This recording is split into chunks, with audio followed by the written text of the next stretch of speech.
Car लेने से पहले आजकल जिस एक चीज पर हम सबसे ज्यादा ध्यान देते हैं वह है उसकी सेफ्टी, जिसके लिए हम सब ग्लोबल एनकैप रेटिंग का ही भरोसा करते हैं। लेकिन अब उसका एक देसी या इंडियन वर्जन भी आ गया है, जिसे कहते हैं भारत एनकैप।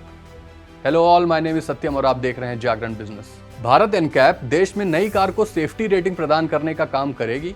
लेकिन भारत एनकैप से पहले चलिए जानते हैं कि एनकैप होता क्या है और ये किस तरह कार को सेफ्टी रेटिंग प्रदान करता है।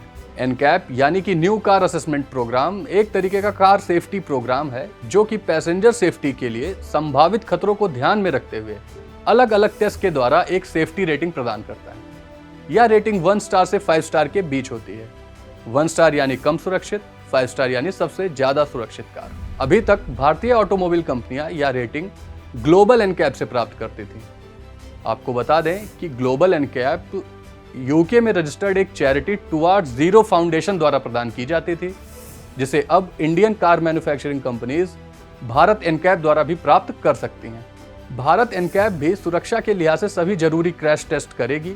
इसके द्वारा प्रदान की जाने वाली रेटिंग के नॉर्म्स भी ग्लोबल एनकैप के समान ही रखे जाएंगे। बात करें अगर भारत एनकैप के इवैल्यूएशन पैरामीटर्स की, तो यह कार में मौजूद एडल्ट एंड चाइल्ड पैसेंजर्स की सुरक्षा व कार द्वारा प्रदान किए जाने वाले सेफ्टी फीचर्स के आधार पर तय किया जाएगा। Minister of road transport and highways of India Nitin Gadkari ने कहा कि किसी भी कार को 5 स्टार रेटिंग प्राप्त करने के लिए उसमें कम से कम 6 एयरबैग होने चाहिए। इसके अलावा एडल्ट ऑक्यूपेंट प्रोटेक्शन यानी कि AOP का निर्धारण क्रैश टेस्ट के आधार पर होगा, तो वहीं चाइल्ड ऑक्यूपेंट प्रोटेक्शन यानी कि COP का निर्धारण ISO फिक्स सीट्स और माइनर्स की प्रोटेक्शन के लिए एयरबैग डिप्लॉयमेंट के आधार पर होगा। भारत एनकैप के अनुसार एडल्ट ऑक्यूपेंट प्रोटेक्शन में 4 पॉइंट और चाइल्ड ऑक्यूपेंट प्रोटेक्शन में 9 पॉइंट प्राप्त करने वाली कार को 1 स्टार रेटिंग प्रदान की जाएगी, तो वहीं 5 स्टार पॉइंट प्राप्त करने के लिए कार को इन दोनों कैटेगरी में 27 और 41 पॉइंट रेस्पेक्टिवली प्राप्त करने होंगे। बात करें अगर क्रैश टेस्ट की, तो आपको बता दें कि भारत एनकैप में 3 क्रैश टेस्ट होंगे, जिसमें पहला है फ्रंटल इम्पैक्ट टेस्ट, जिसमें कार 64 किलोमीटर पर आवर की स्पीड से एक बैरियर से टकराएगी।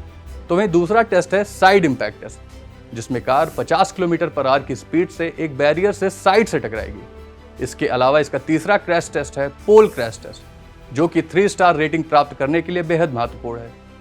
इस टेस्ट में 32 किलोमीटर पर आवर की स्पीड से कार साइड से एक पोल से टकराती है। हाल ही में नितिन गडकरी ने भारत एनकैप के कमांड एंड कंट्रोल सेंटर का भी इनॉग्रेशन किया।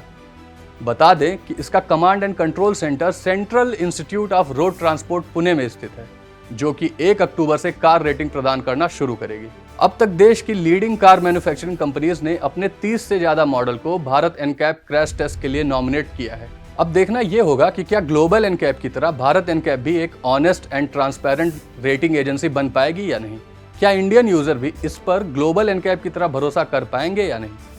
फिलहाल भारत एनकैप के बारे में आपकी क्या राय है, हमें कमेंट बॉक्स में जरूर बताएं। जागरण बिजनेस देखने के लिए धन्यवाद।